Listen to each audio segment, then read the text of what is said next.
Piper की कहानी। कई साल पहले जर्मनी में था एक छोटा सा नगर हैम्लिन नामक। हैम्लिन के लोग आपस में खुशी से और शांति से रहा करते थे। वहाँ की फसल भी अच्छी खासी थी और लोग तरक्की में थे। सुबह से शाम तक लोग गाने और मनोरंजन में मग्न रहते थे।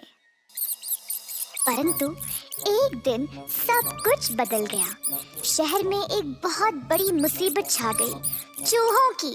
सारा शहर हजारों चूहों से भर गया।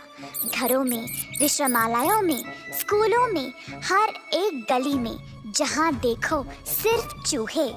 लोगों को जल्द इस समस्या का हल निकालना था। शहर के नागरिक इन चूहों की वजह से बीमार पड़ने लगे। खाना पानी सब भ्रष्ट होने लगा। शहर के मेयर साहब ने कई बैठकों का प्रबंध भी किया इस समस्या के बारे में चर्चा करने के लिए। पहले सबने सोचा कि बिल्लियां इन चूहों को भगा निकालेंगी, तो लोगों ने बिल्लियां लाई और हर जगह छोड़ दी। पर इससे भी कुछ नहीं हुआ, क्योंकि चूहों की आबादी बहुत ही ज्यादा थी। सब लोग परेशान थे और मदद के लिए बेकरार। एक दिन एक अजनबी हैम्लिन में आया। उसके पास थी एक बांसुरी। अजनबी पाइड पाइपर सीधा मेयर साहब के पास गया। अजनबी ने मेयर से बोला, जर्मनी के हर एक कोने में पता है कि हैम्लिन के शहर में चूहों की बहुत बड़ी समस्या हो गई है। मैं आप लोगों को इन चूहों से छुटकारा दिला सकता हूँ, तो मेरा इनाम क्या होगा? एक क्षण के लिए तो मेयर हैरान रह गया कि अचानक से कोई अजनबी उनके दफ्तर में आकर बोल रहा है कि वह शहर के सारे चूहों को भगा देगा। अगर तुम ये सच में कर दोगे तो तुम्हें 10,000 सोने के सिक्के मिलेंगे इनाम में, बोला मेयर। अजनबी ने रजामंदी में अपना सर हिलाया और बोला, एक दिन के अंदर अंदर हैम्लिन में एक चूहा भी नहीं बचेगा। और हाँ, आप अपना वादा ना भूले। ऐसा कहकर पाइड पाइपर वहाँ से चला गया। मेयर पाइड पाइपर की ओर अपनी खिड़की से देखता रहा, उसको शहर के बीचों बीच चलते हुए। फिर अचानक से पाइड पाइपर ने अपनी बांसुरी पर एक अनोखा धुन बजाना शुरू किया।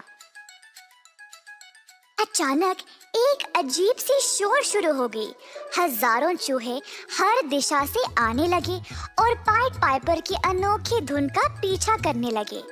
घरों से, दुकानों से, हर जगह से चूहे बाहर निकलकर इस धुन के पास आने लगे। हुआ ये था कि धुन की वजह से चूहे सम्मोहित हो गए। अजनबी समुंदर की ओर चलने लगा और शहर के सारे चूहे उसके पीछे पीछे। काफी अनोखा दिशा था। शहर के सारे लोगों को हैम्लिन की सड़कें इन चूहों की लहरों की वजह से काले नजर आने लगे। अजनबी अपनी बांसुरी बजाते बजाते सीधा समुंदर के अंदर घुस गया और साथ साथ सारे चूहे भी। चूहे पानी की लहरों में पकड़े गए और सब के सब डूब गए। इस तरह पाइड पाइपर ने अपने वादे अनुसार हैम्लिन को सारे चूहों से मुक्त कर दिया। अजनबी शहर वापस आया और मेयर के पास गया अपने 10,000 सोने के सिक्के लेने के लिए। मेयर और शहर के सारे लोग ये नजारा देखकर बहुत खुश हो गए। पर मेयर ने अपनी जुबान बदल डाली। उन्होंने कहा, तुमने बहुत ही बढ़िया काम किया है, पर एक दिन के काम के लिए 10,000 सिक्के कुछ ज्यादा ही है। मैं तुम्हें केवल 500 सिक्के दूंगा।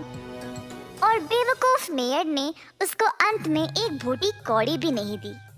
अजनबी ने मेयर की ओर गुस्से से देखा और कहा, अब मैं एक और धुन बजाऊंगा और आप इसके अंजाम से खुश नहीं रहोगे, देख लेना।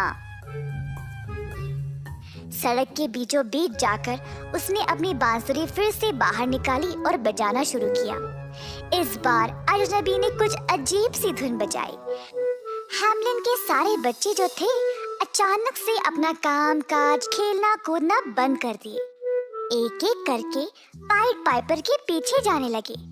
अजनबी शहर से बाहर निकल गया और कहीं दूर पहाड़ों में गायब हो गया, और उसके साथ साथ हैम्लिन के सारे बच्चे भी।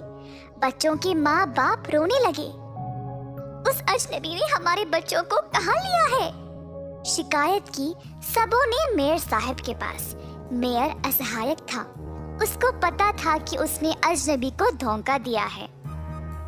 अजनबी हैमलिन वापस तो आ गया, पर बच्चे नहीं।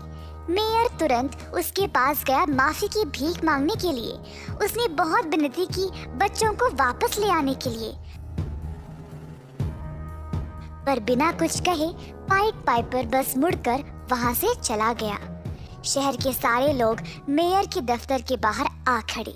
सबने उन्हीं की ओर उंगली उठाई। हमारे बच्चे कहाँ हैं? मेयर शर्मिंदा होकर बस चुपचाप खड़ा रहा। अब तुमको ही ढूंढना पड़ेगा। हमारे बच्चों को वापस ले आओ। मेयर शहर से भाग गया पहाड़ों की ओर। उसने सालों साल बिताए गायब हुए बच्चों को ढूंढते हुए। इस कहानी से हम ये सीखते हैं कि हमेशा अपने दिए गए वादों को पूरा करें।